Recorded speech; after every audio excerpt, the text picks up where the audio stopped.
kada pindot, may nalo ka more! Register, magyaya, vote at react at makipindot sa mga palaro ng Pi. Huwag bibitaw araw-araw para sa chance manalo ng 50,000 pesos dito sa Pindot Painalo Ka Trabay MVP.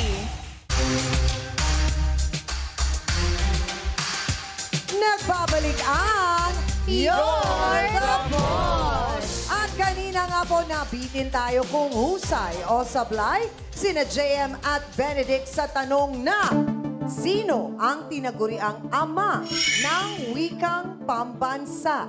Ang sagot nila ay letter B, Manuel L. Quezon.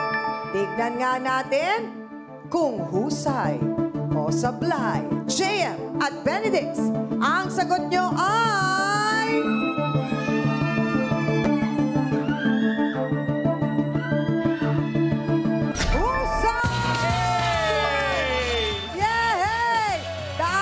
Good job kayo. Eto, kanina naririnig ko, nagdi-discussion kayo eh. Ano yung pinag-uusapan niyo tungkol dun sa Francisco Balagtas? Sabi ko kasi si Francisco Balagtas, parang siya yung parang ama ng balagtasan. Siya ang ama ng Makatang Tagalog. Yun, Makatang. Samantalang itinuring na ama ng wikang pambansa si dating Pangulong Manuel L. Quezon dahil sa kanyang malaking ambag sa pagpapalaganap at pagpapalawak ng wikang Pilipino bilang opisyal na wika ng Pilipinas tuwing Agosto rin ay ipinagdiriwang nga ang Linggo ng Wika dati pero ngayon buwan na ng wika ang tawag. Good job! Naku, nakakahiya pag di po namin nasagot yun sa amin. Nga, buti Buwan na ng lang. wika. Nasagot nyo dahil good job kayo. Eto na, makakakubra kayo sa kaban ng boss ng 500 pesos! Kaya naman, JT's BB Girls, kukubra na sila! Kukubra na yan! Kukubra na yan! Kukubra na yan! Yes! Thank you, boss! Nakakubra na siya! Nakakubra na siya! Nakakubra na siya! Ang natitira sa kaban ng ating boss ay 9,000 pesos habang ang trabahador natin ay may total ipon na 1,000 pesos.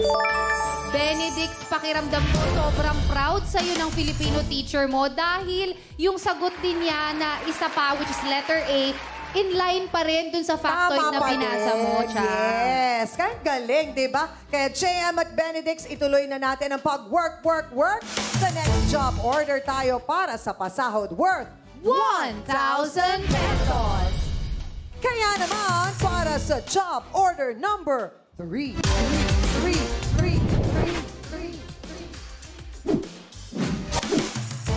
Mga boss, for approval niyo po ulit ang utos, mag-login na sa pi.com.ph/join. Makipindot na po at sali lang ng sali for more chances of winning. So boss, ano po ba ang gusto niyong iutos kina JM at Benedict? Straw it away or spring kitty? Mga boss, i-challenge po natin ang mga trabahador natin. Meron kayong 30 seconds para pumili dahil katropais. You're the boss! Saan kayo ba mas madadalian this time? Sa straw it away or sprikitik? Ako sa straw it away. Kasi parang, mahilig ako magtapon ng mga straw. Kasi nga, di ba, environment friendly tayo. Tapon sa tamang... Sa tamang, basurahan. Lugar, sa tamang basurahan. Dahil Ikaw, dyan, Benedict. mag-i-sprikitik na lang ako. Ay, iba na naman ang gusto niya. Gusto ko lang kontrahin si JM. Ay, pero parang nag-work yung gano'n nilang style, Jenica. Hindi, okay yung sprikitik kasi parang yung word niya, sprikitik, may magic. May magic daw ang dating. O, Jenica, sprikitik ba o straw it away?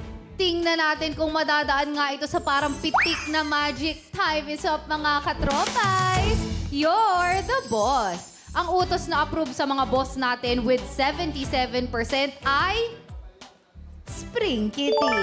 Kung paano trabahuin yan, panoorin po natin ito.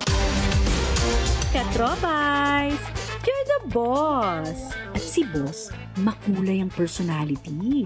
Parang rainbow spring toy. Kaya para sa utos ni boss, kailangan mailipat ang sili sa kabilang dulo ng spring toy nang hindi ito hinahawakan. Meron lang 60 seconds para magawa ito, ha? Good luck para good job!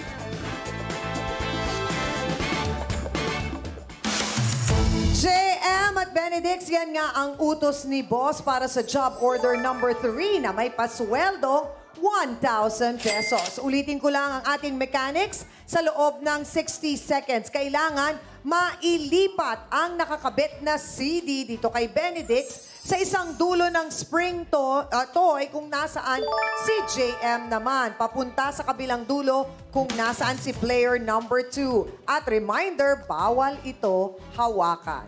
Okay, JM and Benedict, kung ready na kayo, ready na ba? Ready na po! Okay, ready na kaya? Work! Work na! Go! Ay, dapat lakihan mo yung ganun mo.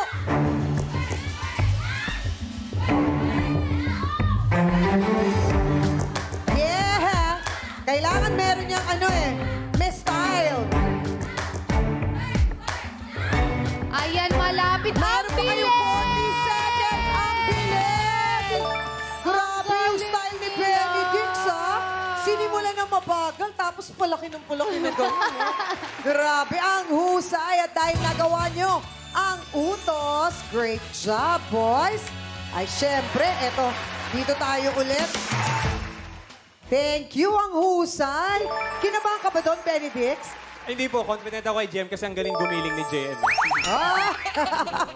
Ang husay, nagawa nyo ang utos. Dahil good job kayo, makakubra kayo sa kaba ng boss ng 1,000 pesos. Kaya naman, UJT's BB Girls, Kukubra na sila! Kukubra na yan! Kukubra na yan! That's right! Kukubra na yan! Thank you po. Nakakubra na siya! Nakakubra na siya! Nakakubra na siya! Dahil nakakubra na nga po ang natitira sa kaba ng ating boss ay 8,000 pesos habang ang mga trabahador natin ay may total ipon na 2,000 pesos. Pass muna tayo sa work o pag-usapan muna natin yung mga iba niyong ganap bukod sa pag-awit. Ikaw, JM, ikaw ay nagtapos ng kursong Industrial Engineering at ikaw ay TOST scholar pala. Wow! Mathematician. Yes. Ang daming math. Magaling pala sa math ito. Naku, bakit yun na ba ang naisip mong kunin na kurso dati? Ano ba talaga yung gusto mo nun at plano mo sana bago ka naging singer? Bago po ako naging singer, gusto ko talaga makontract is sa music or kahit di sa music, sa business. Kaso ang nangyari po, nakuha ko po yung scholarship. Hindi naman po kami mayaman. So, kailangan mag-take ako ng science and technology course. Kaya kinuha ko po yung industrial engineering. Tapos yun, pinush ko lang ng pinush hanggat nakapagtapos po ako. Oo, pero ngayon na busy ka na sa career mo, may bala ka pa bang i-continue yung career mo bilang isang gusto mo maging engineer someday? Minsan napapaisip din po kasi parang nami-miss ko yung maging analytical, mag-isip, Yes, ganyan. oo. So inisip ko baka maghanap ako ng way para magamit ko rin yung mga napag-aralan ko in different forms while pursuing my passion din as a singer-songwriter ko. Oo. Di ba mahirap yun? Parang may nag-aaway sa puso't isipan mo kung ano ba, kanta ba o yung pinag-aralan ko? Parang ganon. Yes, mayroon dong pong ganun. Pero ngayon naisip ko May ay struggle. good problem naman siya. Oh, diba? yes. Kasi pwede mo Definitely namang... a good oo. problem. Better if you have two career paths Yes. rather than one. True. Pero Chang, ito nga si Benedict. Graduate din siya. Kurso naman niya ay Tourism Management. Bakit yun yung kinuha mong course? Tsaka paano ka nakapag-decide na pasukin ang showbiz industry? Actually, to begin with po, hindi po talaga ako nakagraduate ng tourism management. Pero nag-take up po ako ng tourism management and almost po na natapos ko siya. Pero I've been to so many courses, a very complicated college life. Nursing, mass comm, tourism. Lahat po yun iba't ibang schools din sa Baguio City. Isa po ako sa siguro mga batang hindi makapag-decide ng gusto sa buhay. At okay lang naman yun, di ba? Parang... Okay lang yun. Yes. At ang Pampalubag-loob. importante kasi, hindi palubag-loob yun. Ang importante, sinimulan mo. Oo. Yun naman yan. Hindi, ito para hindi ka na lang mahiya. I-share ko na lang din sa mga boss katropais natin.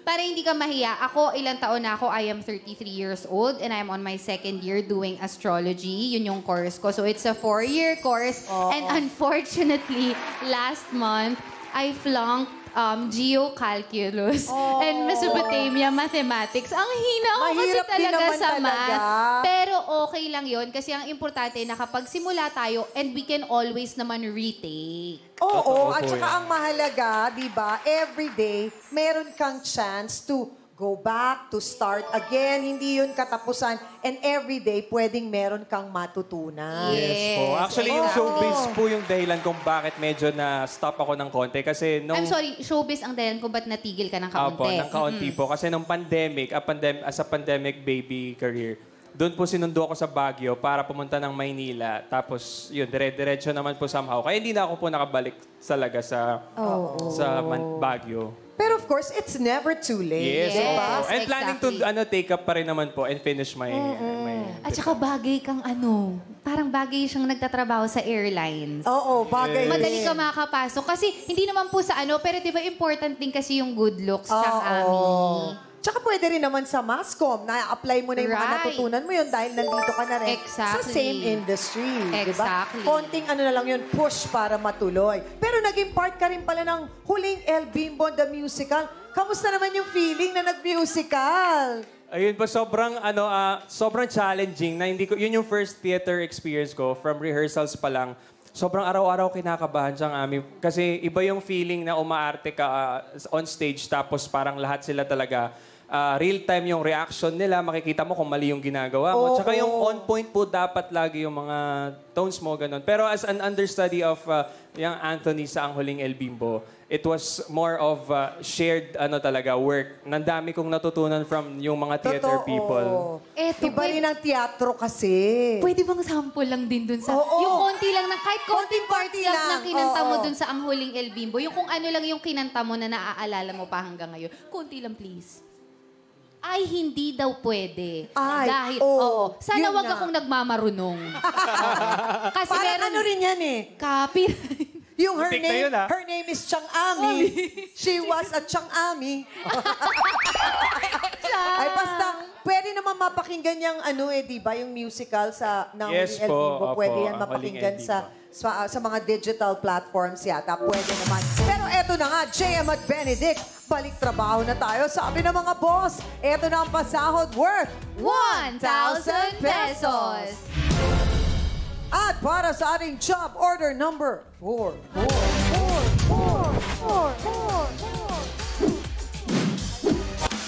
Oras na po ulit para mag-approve kung ano ang dapat itanong. Mga boss, ano po ba ang gusto nyong itanong kina JM at Benedicts? Sikat o sukat? Pag-isipan niyo pong mabuti ang itatanong, mga boss ko. Meron po kayong 30 seconds para pumili dahil katropais. You're the boss! JM and Benedict, sikat. Pero dahil engineering graduate nga si JM, tignan nyo ha. Tignan mo ba kung may laban kayo sa sukat, JM? Ano mas gusto mo? Mas gusto ko po yung yung sukat niya kasi baka may related siya sa measurements. Familiar ako sa mga Mari-refresh ganon. ulit ang iyong Pero baka mapahiya rin ako kasi mali yung Wag, sagot. hindi. Kayang-kaya mo yan. Ikaw, Benedict. Ako po hindi talaga ako magaling sa math. So, doon ako sa... sukat doesn't matter kasi. So, doon ako sa sikat. Sa sikat ka. Naku, magkaiba na naman sila ng gusto talaga, Jenica. Parang effective yung ganung style nila. Totoo, JM, pwede mo ba akong bigyan ng kawakawakan ko mga mamayang likod nito ni JM? Baka mapunta sa akin ng kaunti yung mathematics skills niya, no? Okay, time is up mga katropais. You're the boss. Inaprubahan nyo na nga po ang itatanong sa ating mga trabahador with 81% at ito ay may kinalaman sa sukat. O JDs, i-deliver nyo na ang pinapatanong ni boss.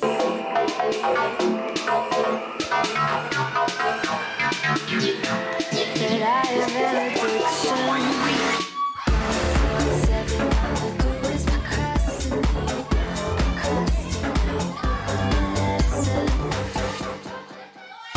Ay, maraming salamat! Ang ganda ng mga BB girls natin talaga. Sobra. O, eto na, para sa job order number 4 na may pasweldong 1,000 pesos. Eto na ang tanong ni Boss. Anong instrumento ang ginagamit para sukatin ang atmospheric pressure? A. Barometer. B. Size seismograph. C. Anemometer. Anemometer. Yun pala. Ha? Anemometer. O, yun. So, alin daw dyan sa tatlong yan ang ginagamit para sukatin ang atmospheric pressure? Sinusukat sa pala yun? Yes, kaya JM and Benedicts, work na. Anong sagot nyo? Ang alam ko is A, barometer. Kasi yung B, parang sa earthquake yan eh, seismograph. Talaga? Anemometer, di ko lang sure. Hindi ko rin sure. Anemometer, yun yung sinusukat kapag sobrang dami mong tanong sa buhay na ano. Kaya, sukat. Ay! Ano? Ganun. Tapos, Anemometer? sukatin mo ng anemometer. Ay, ako bilang nanay, ang alam ko lang yung thermometer. Hindi ko alam dyan sa inyo. Bahala kayo. O, final na ba ang sagot ninyo? Letter? Final na ba? Uy, Sagot mo ulit. Wala akong kinalaman dyan, ha? Out si Chang Ami dyan, ha? Out din ako dyan, actually. Bakit iniwan mo? Partner mo yan. Meron ba kayong barometer kasi napipressure ako ngayon? I-measure niyo yung atmospheric pressure So, sa final amin. na. Ang sagot ninyo ay letter? Wait lang, barometer, hindi ba weather yung barometer? Yun nga, atmospheric pressure. O yun nga, okay, alam ko na. Sige. Uy, may tayo. naalala naman si May Benedict. naalala ako sa barometer. Meron siyang shinare. Oh. Okay, barometer. So, ang final na sagot ninyo ay letter? A! Barometer. Barometer. Letter A na ba? Barometer. Yes. Final na po. Ayaw nyo ng letter C at saka ng letter B at JM at Benedicts para sa 1,000 pesos. Ang sagot ninyo ay letter A, barometer!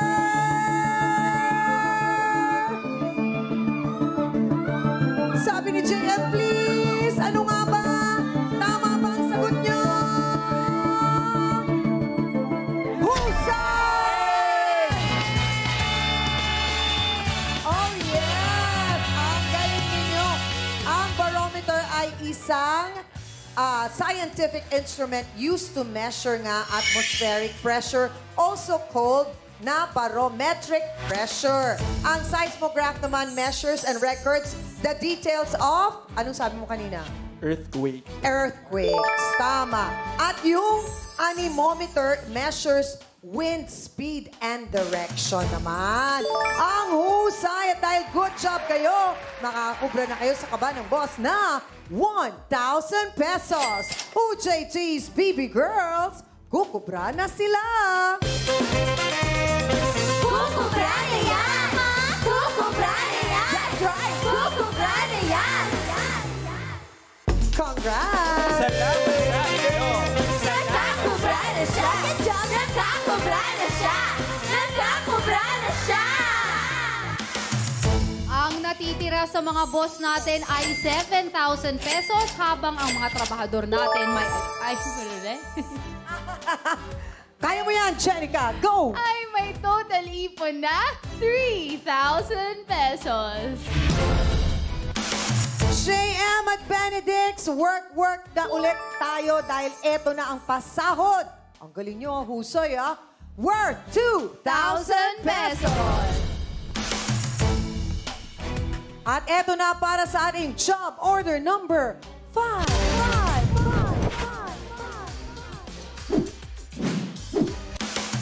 Siyang Ami, ang mga boss katropay ko, wala pang panalo. Yun ang galing nga. ng mga trabahador natin. Huwag kayong masyadong masaya, Jem at Benedicts, dahil talagang tutok sila na makubra ang 5,000 piso. Mga boss, i-approve nyo na po kung ano ang dapat iutos. Team Pinas, mag-login na po sa pi.com.ph/join. Piliin nyo pong mabuti mga boss ko dahil alam nyo namang ayaw ko nang nasisiro po kayo. So boss, ano po ang gusto nyong iutos kina JM at Benedicts? Can you do it or stop the coin? Papunta na siya ng stop the car. Meron po kayong 30 seconds para pumili dahil katropais, You're the boss! Nako, ang husay-husay niyong dalawa. Pero syempre, yung mga boss natin, ay galingan nyo rin. Eto na nga, lata o barya? Ano sa tingin niyo mapanalo sa inyo dyan? Yung can you do it or stop the coin? Feeling ko po yung Stop the Coin, napakasisiw kasi niyan eh. Sobrang, parang sisiw nung bata ko, ang galing kong magganyan ng mga coins eh. Diba, Jem? Oo. Parang Paano mo naman nalaman na ganun-ganun ng coins yung gagawin Feeling natin? ko lang po. Feeling lang daw. Ikaw, JM. Ako, I can do it, can you do it man o Stop the Coin? Wow. Parehas. Anything daw. Anything can do it sila. Jenica, kayang-kaya daw. Ang cute talaga ni paring Glessy. Binigyan na naman ako ng cue card, direct. Sabi niya, bagong game ang Stop the Car. Stop the Coin kasi. Time is up, mga katropa. Is yours, boss. Ang utos na approve po sa inyo para sa ating mga trabahador with 78% ay Stop the Stop the car. coin. The car. May papasok na car dito. Magugulat tayo. Stop the Coin nga po. Kung paano trabahuin yan, panoorin po natin ito. At dahil nagdesisyon na naman ako, dahil nagloko ang prompter, hindi nyo po muna papanoorin kung paano laruin ang pinakabagong laro sa You're the Boss na Stop the Coin. Bago po natin ipagpatuloy kung husay o sablay sa utos na yan sina JM at Benedix, muli pasalamatan po muna natin si Chang Ami. Thank you very much sa pakiki-work ulit sa atin this week. Oh. We love you, Chang. Sobrang love na love ko rin kayo. Thank you ulit sa Pi Channel. Salamat din sa ating mga boss. At syempre, sana'y magtagumpay si JM at saka si Benedix. Tira nyo naman ng konti yung mga boss natin para din meron silang papremyo. Salamat ulit sa You're the Boss to everyone here. Sa lahat ng staff and crew, direct maraming salamat. Lagi ko naman sinasabi sa inyo, anytime you need me, just call me. Yes. Oh, basta wag lang mat. Ayoko ng mat eh. Mahina din ako doon, Jenica. I love you, Jenica. Maraming I love salamat. you, Chang. Congratulations sa Dirty Linen. Panonoorin ko pa yan. Huling 8 gabi. Oh, alam na alam ko. At patay na nga po si Ador. Wag nga kayo. Oh. Naku, eto na nga sa Team Rest Back ako, syempre. Abangan po ninyo ang aking vlog sa Fun Chang Ami at i-follow nyo na rin ako sa TikTok Chang Ami P. So maraming salamat at malalaman natin sa ating pagbabalik kung magtatagumpay nga kaya sina JM at Benedict sa pagbabalik ng You're the Boss! Thank you guys!